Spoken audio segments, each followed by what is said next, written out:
Life is so busy. If you blink, you can miss something amazing.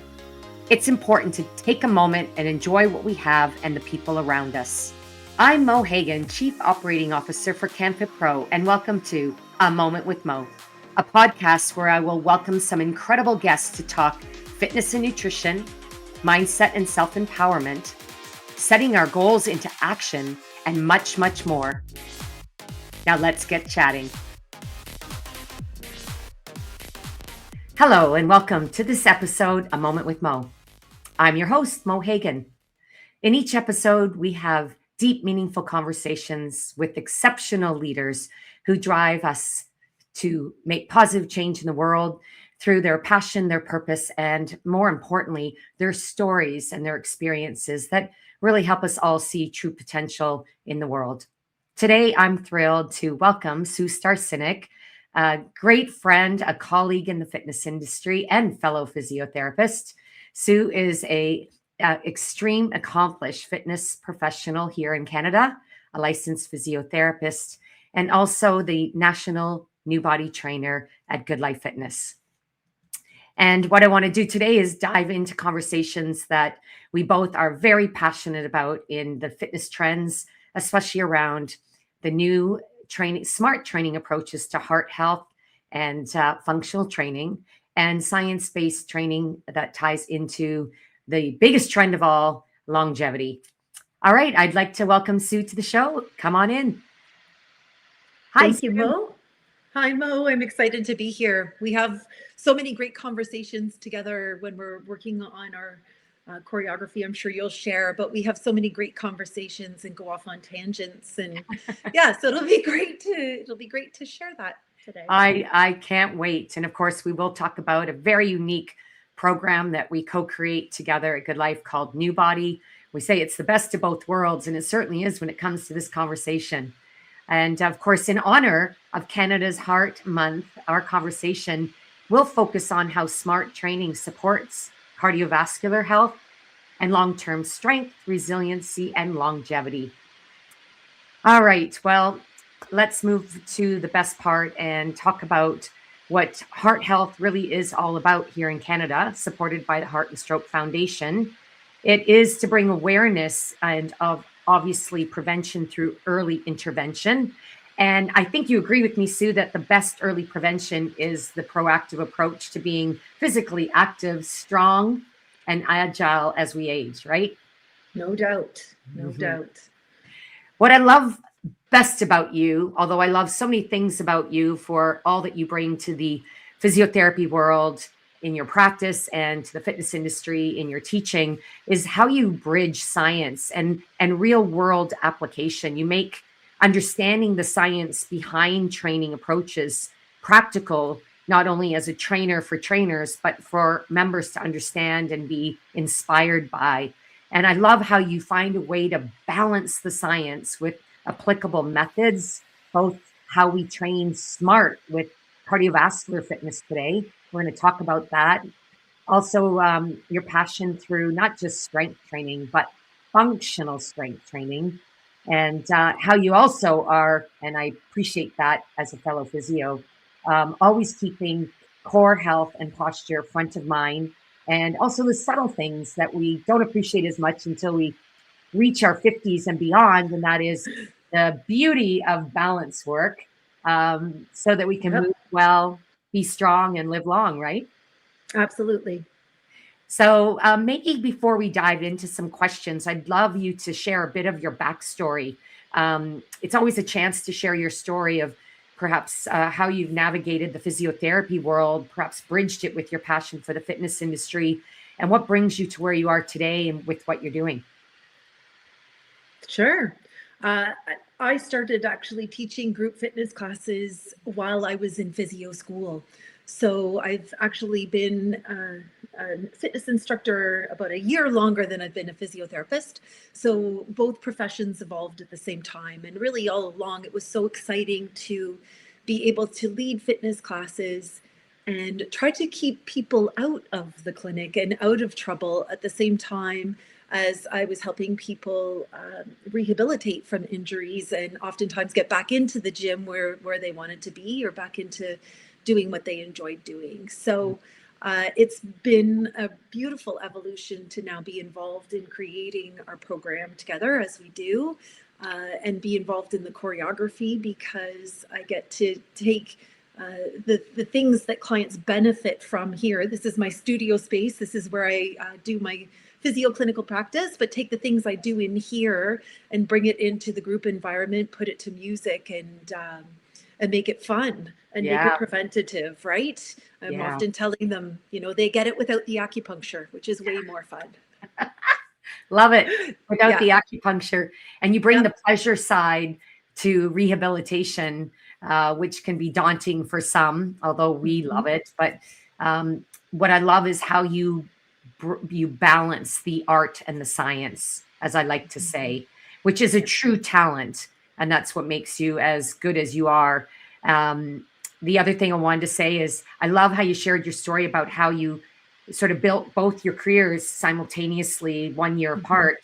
My funny story about physiotherapy school is I almost failed out of physiotherapy school because I was so busy moonlighting as a fitness instructor, Good Life. Thank goodness I was really good in the practical side of physiotherapy, because if it was the theoretical part, I struggled because I spent more time in the gym than studying. Anyways, on that note, let's talk about what we love and what we get to talk about a lot and what we do when we bring programs together. The Yep. first thing I want to dive into, because this is airing during National Heart Month, I'd like to challenge that and say every month is Heart Month, because it is the number one killer of Mhm. all lifestyle diseases, and especially for early mortality with women. Yes.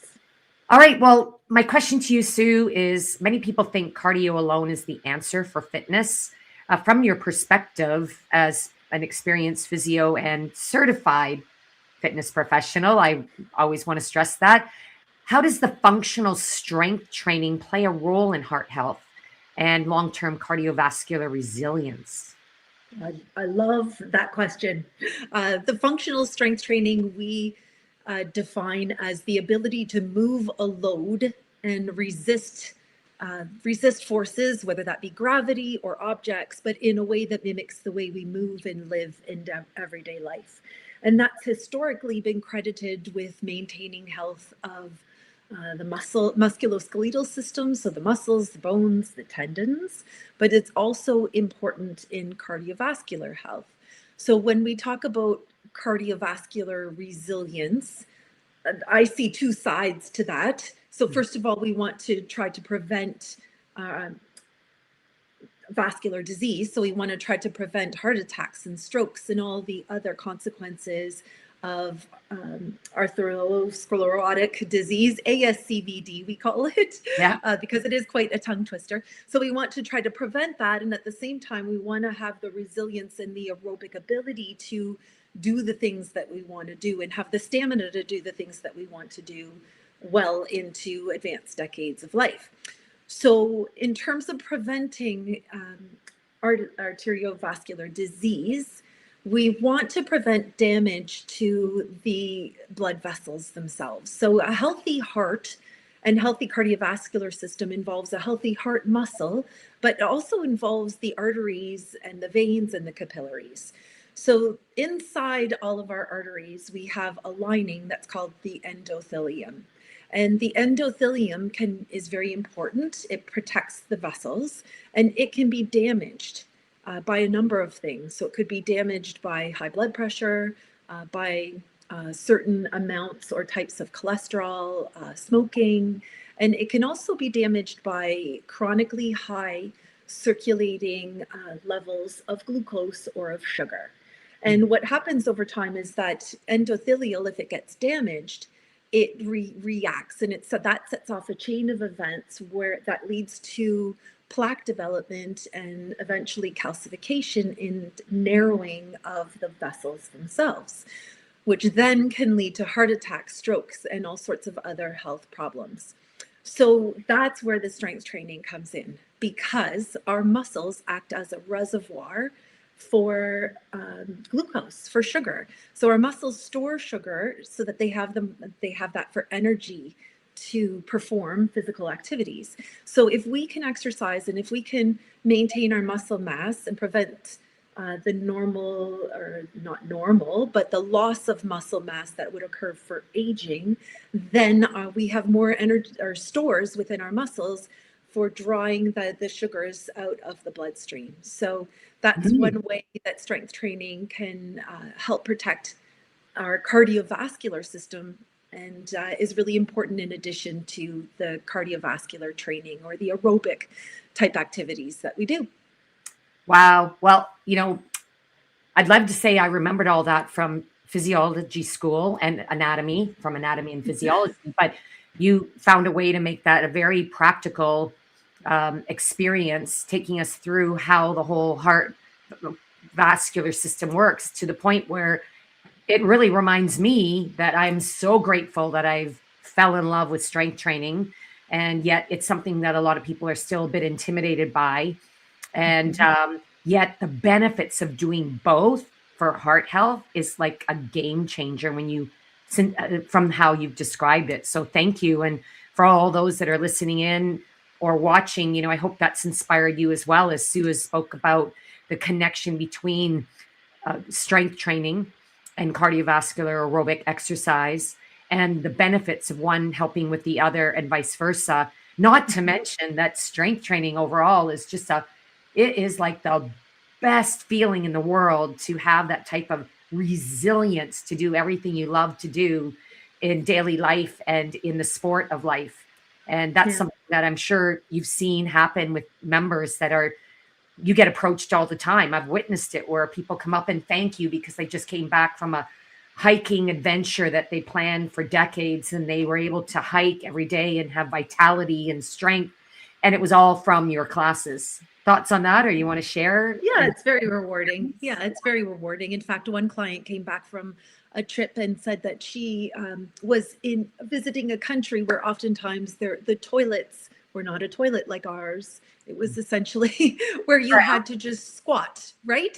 You just had to squat over the hole. And so she was very grateful. It was kind of a funny story, but she was very grateful for her strength, the strength she had in her legs, so that she could easily use the bathrooms. There you go. Foreign countries. Yeah. Yeah. That's just one example, not to mention the great Canadian campgrounds. Yes. Maybe the less great Canadian campgrounds. These ones are the ones I've seen lately are like 5 and 7 star. Anyways, let's not go down that path any further. My next question is based on one of your areas most lately around longevity science and how to make it practical and incorporate it into what we do in our programs, such as New Body, but also in the way that we all should be training. We're seeing more research linking muscle mass, all body strength, and balanceability to longevity and independence as we age. What are some of the most compelling findings you're seeing right now, and how are they influencing the way we train today? Yeah, I love this topic. So I recently came across a study, and this study involved over 4,000 participants, and it took place in the US. And they were looking at muscle mass and muscle strength of adults 50 and over. So those individuals that participated in this study were they were put in a DEXA scan. So a DEXA scan is a machine that can help measure people's amount of muscle tissue and fatty tissue and bony tissue, but it's very important for measuring the amount of muscle tissue and monitoring that over time. And then they also had a strength test. So in this particular study, they chose to examine the strength of the leg extensor muscles, or the quads, with a device that they placed in front of the leg to test the strength of that muscle. And the study findings were fascinating. So individuals who showed sarcopenia, so a loss of muscle, or who had less muscle, were in the lower half of that group, had a 40 to 50% increased chance of, or increased all risk mortality. 40 to 50%. So that's pretty staggering. And what they also found was that for people who had a loss of strength, because it is possible to have muscle, but then for that muscle to be weak, not, because when you have muscle, it involves a number of things. The muscle contraction and muscle strength involves, for example, the ability to recruit that muscle, the integrity of the nervous system, and the mind-muscle connection. So people who had weakness in their muscles, who were tested weak, had twice the risk of all-cause mortality. So that's pretty compelling. So I think that that's where, the longevity research right now, it's a bit of a wake-up call, and motivating, if nothing else is motivating to, if nothing else, add the strength training in now to preserve muscle mass as well as muscle strength. There's also a lot of interesting research linking grip strength to whole body strength, but also to independence and longevity. And when people have strong grip strength, it represents not only that their hand muscles are strong. So these are not necessarily people who are staying home and using those hand exercisers or stress balls, but it's a reflection of whole body strength. So people who have strong grip strength generally use their whole body. So this really makes me think of my sister-in-law. She's a very avid gardener. And in the spring, summer, and fall, she's carrying heavy wheelbarrows filled with wet mulch, and so she's using her legs and her core and her grip strength for that. She's pulling shrubs and digging, and when she's pulling on these shrubs, she's using her lats and her back muscles and her core muscles. So it really is a reflection of whole body strength, but we know that the grip is really important for longevity. And we can replicate that type of training in the gym by resisting and pulling and gripping heavy loads. And so we integrate that in our classes as well. Yeah. Things like the farmer carry. Yeah. Just thinking about that. It was very humbling when I started doing farmer's carry, lifting more weight. I thought I was strong, and then I realized my grip strength was really a representation of my overall ability to carry heavy load. And it was a wake-up call for sure. Yeah. And some people like training with things like the dead hang. So essentially it just involves holding on to a chin-up bar and just hanging there and seeing how long you can hold as well. So my trainer had me do that, and it's very humbling. But we can integrate that into our classes as well by pulling and gripping and holding heavier loads. So yeah, we're excited about that. I'm gonna remember that. We both teach New Body. We're gonna talk about that shortly because I'm sure people are curious. New Body, Yes. but I'm now inspired for when people complain they can't hold two dumbbells in one hand. Well, I'm going to turn that excuse into excitement as far as how that's going to help them give them a sense of measurement as to their overall ability to pull and to carry if they're having trouble just holding the dumbbells, and engaging them to pick up those smart plates as well, and making it an opportunity versus a method towards getting stronger, using it as the strength tool for functional overall body strength. That's very cool. Yeah, very using it as the motivation. As the motivation. And then, go ahead. So you were asking about balance as well, and this is something that's been well studied. So in my physio practice, in clinical practice, we have some standardized tests that we use when we're concerned about people's balance. Tests, some of them like the Berg, you might remember, Mo, back in your day, the Berg balance scale might have been around. So some of these tests involve putting people through a series of progressively more difficult balance tasks, and then they're graded. So there's a score at the end. And the people's score on these balance tests helps us predict their likelihood of falling, whether they require use of a cane or a walker, and even their ability to live independently over time. But balance is one of those things, you have to use it or lose it, right? So even in athletes who might have an injury to an ankle or a knee, if they're unable to perform their sport for a period of time, we even see in clinical practice that they will lose balance on the unaffected or uninjured side, as well as the injured side. And we really need to work at that to train that and get it back. But the good news is balance is one of those things that comes back really quickly with training. It really involves ramping up the neurological system. So it's not only strengthening the muscles of the legs or the bones, it's also integrating the brain with the whole body. And the cool thing about that is you can see gains quite quickly. And in fact, we even see it in our classes when we work on balance in the class. At the end of the class, they do better when they're doing their quad stretch at the end, when they have to stand on one leg. You just see that they're more stable and more secure with that. So Yeah. I love seeing the expression when they get to do the second set or the second side where we incorporate balance training, and you can see the change immediately, and you can see their confidence also improve in such a short period of time.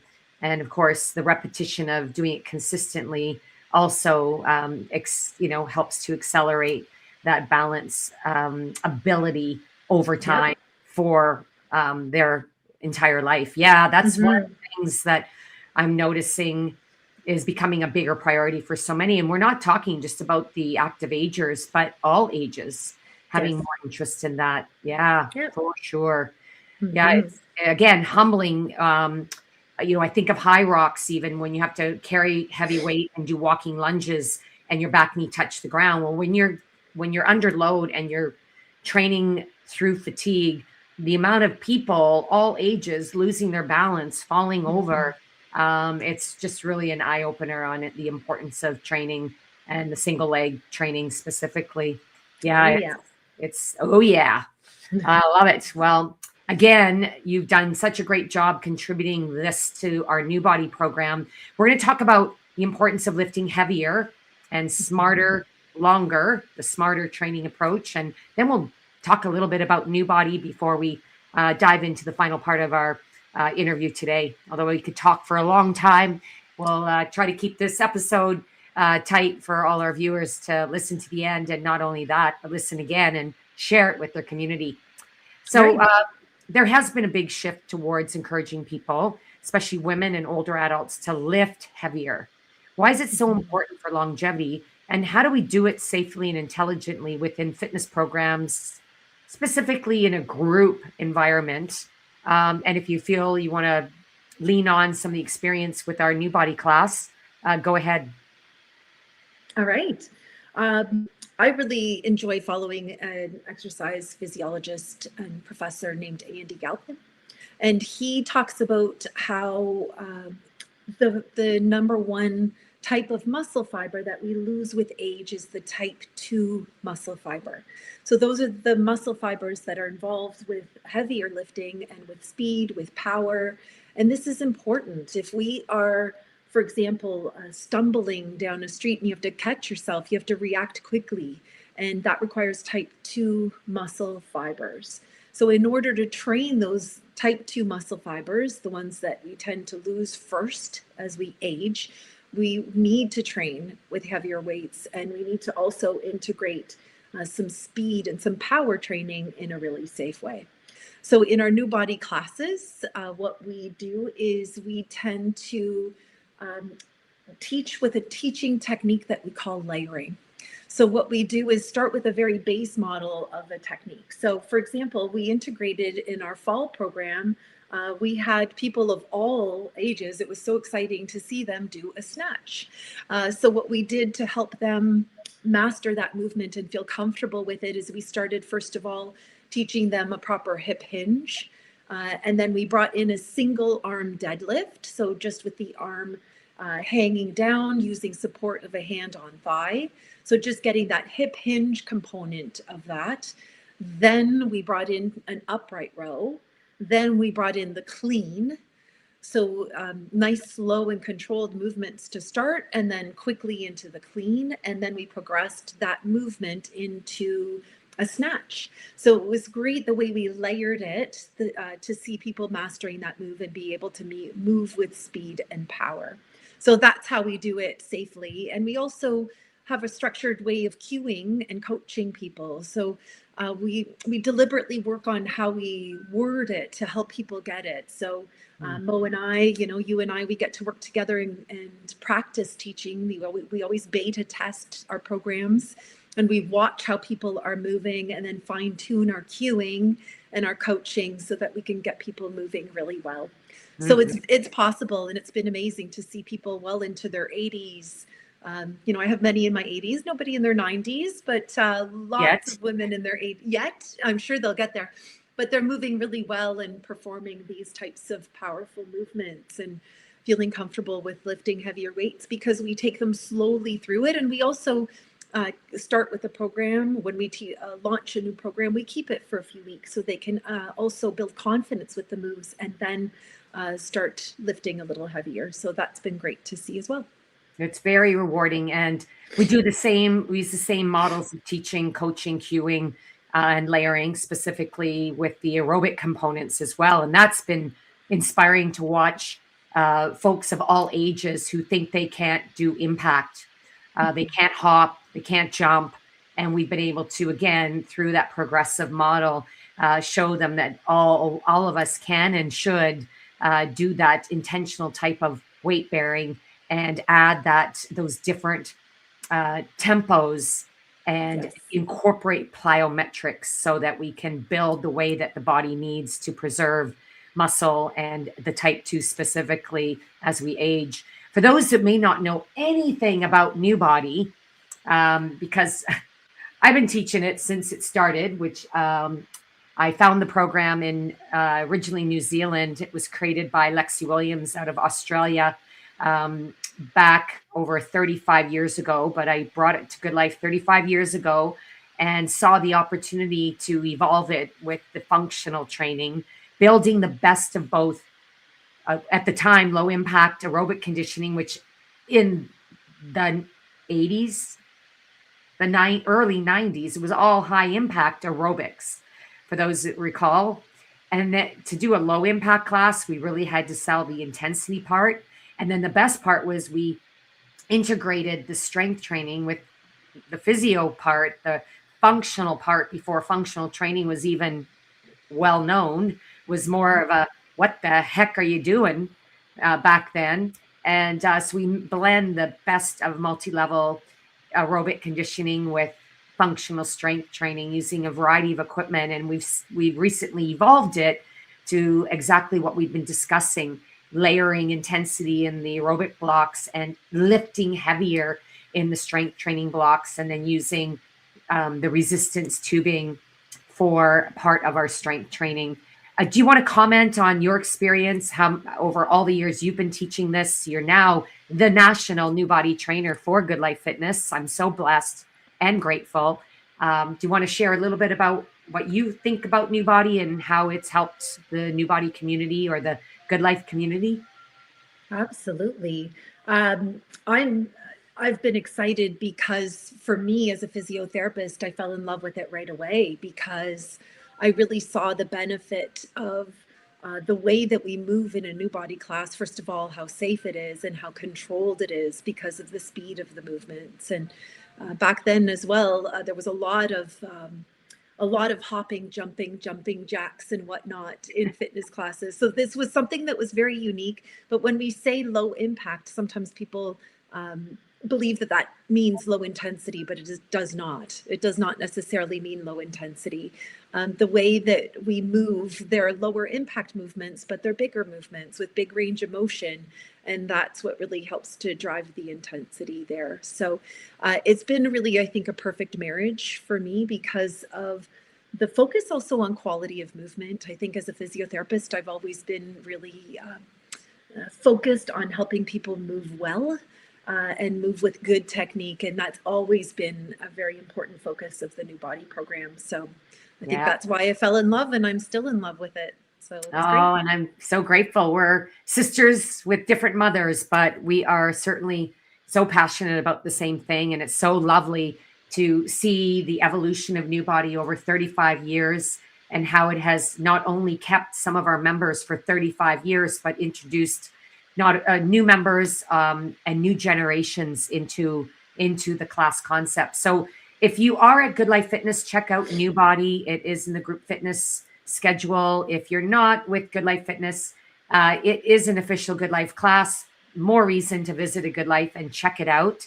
And of course, you can always catch Sue and I at CanFit Pro Global every year. We've been presenting it for a long time, every summer in August in Toronto. So come join us there as well, because no doubt we'll continue to share the journey of this incredible program for many years to come.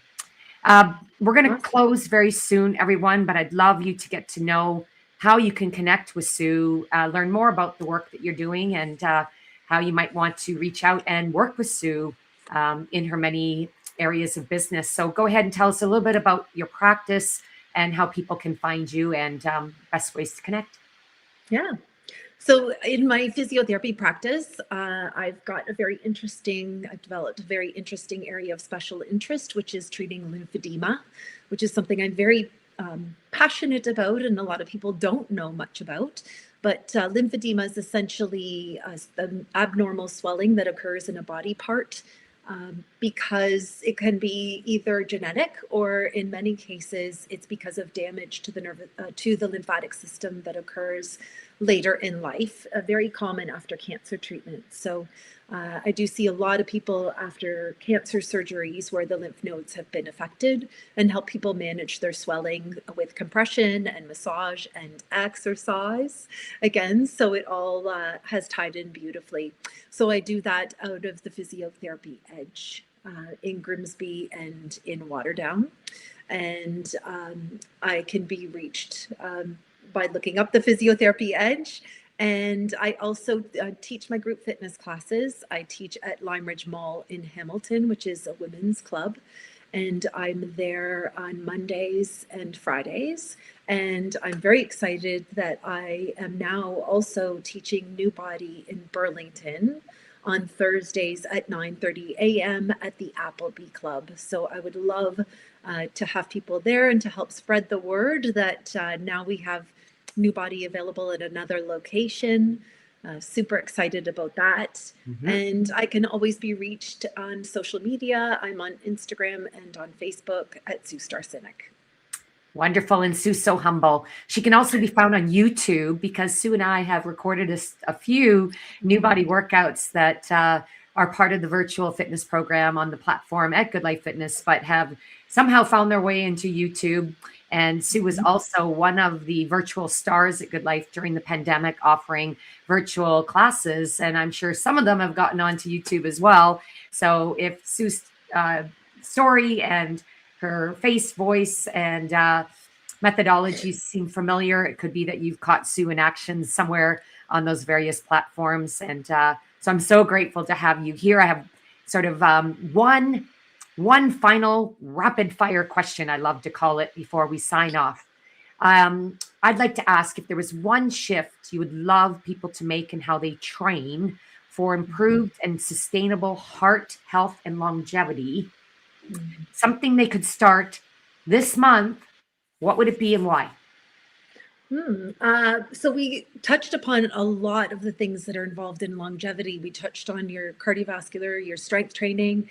We touched on plyometric training, which is great for impact, for bone health. We touched on balance.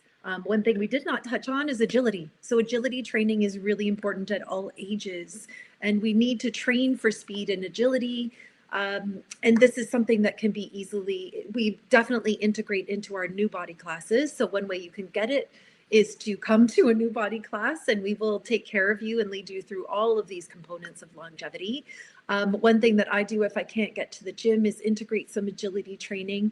If I'm going to do a workout at home or a strength training workout in my basement, I will do some agility training, sometimes even get the ladder out before I do my strength training as part of my warm up, and just make it play, just have fun with it, but really to work on the foot speed. And the rationale for that is that if something happens, for example, I get my foot caught in the strap or handle of my gym bag in the locker room at the gym, I have to be able to react quickly to avoid falling. So if I'm stumbling, my feet have to be able to move quickly in order to prevent that fall. So there's something that helps with heart health because you're moving, you're getting warm, your heart is pumping, and at the same time, it's another one of those things that helps to prevent falls and therefore improve our longevity. I experienced that exact scenario this week. Ah. I tripped over the handle of my gym bag and, of course, didn't realize it until I went to take the step forward. And instead Mhm. of falling on my face, hurting myself, I was able to catch myself. And it was that quickness of taking one step in front of the other, performing Mhm. that lunge with a hinge as if I was going to hit the ground, because that's our safety mechanism is put your hands out in front and fall forward. That's Yeah. better than other directions, but it was the same thing. Boy, oh boy, did I move quick. Heart rate went up, and I felt really good that I was able to catch myself. And my husband's behind me, and as he chuckles, he says, "Thank you," because he does it regularly. He catches himself, especially this time of year out in the slippery, snowy Mhm. weather.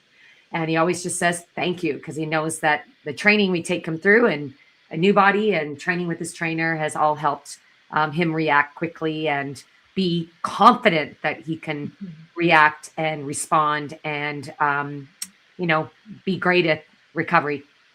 All Absolutely. right. Well, that's wonderful. And thank you all. Make sure that you take Sue up on her challenge to incorporate agility into your training.